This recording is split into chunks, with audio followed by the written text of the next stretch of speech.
Example 4. Correlation between shoe print lengths and heights.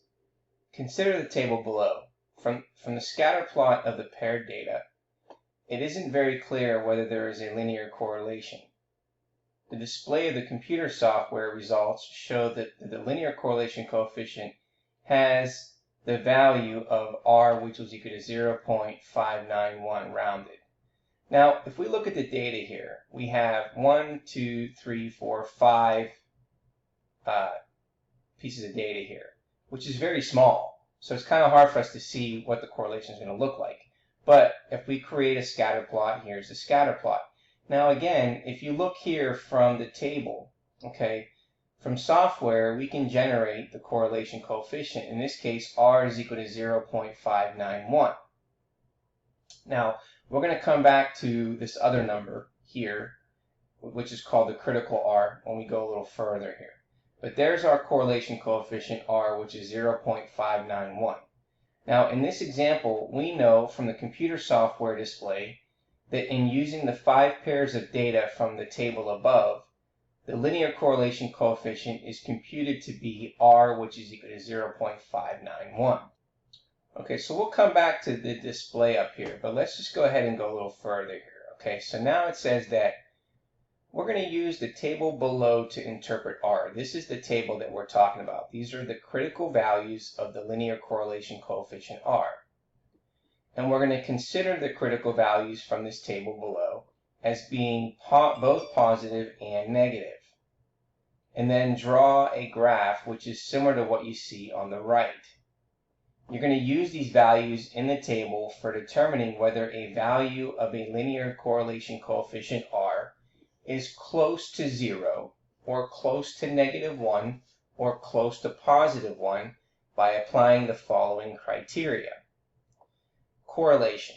If the computer linear correlation coefficient R lies in the left or right tail region bounded by the table value for that tail, then we conclude that there is sufficient evidence to support the claim of a linear correlation. Now, no correlation if the computer linear correlation coefficient R lies between the two critical values, then you would conclude that there is not sufficient evidence to support the claim of a linear correlation. So you're going to want to have these tables of critical values of the linear correlation coefficient handy, because it's a list here. And you see how it says the number of pairs of data n. Okay, so let's go back up to our example. Well, how many pairs of data do we have? We have 5, right? So if you look at the number 5, which is in bold here, if you look to the right, the critical value is 0.878. Now, if you come back up to the display here, you will see that the critical R is plus or minus 0.878. So there's the critical value. And then we want to take a look at what the correlation coefficient is, which again is 0.591. So you draw this picture, right? So you have two critical values. Okay, you have 0 in the middle. To your left, you have the critical value that's the negative value of 8.78. And then to the left of that is -1. So anything in between those two values from negative 8.78 to -1 tells you that there's going to be a correlation. Okay, over to your right, now we're looking at the positive version of the critical value, and you can see that we label that to be 0.878. And between that value and 1, it's also a correlation. Now, if we come back up, well, before we do that, now in between here, if the value falls in between that means that there's no correlation. Now, if we come back up here, what do we get for the linear correlation coefficient from the display?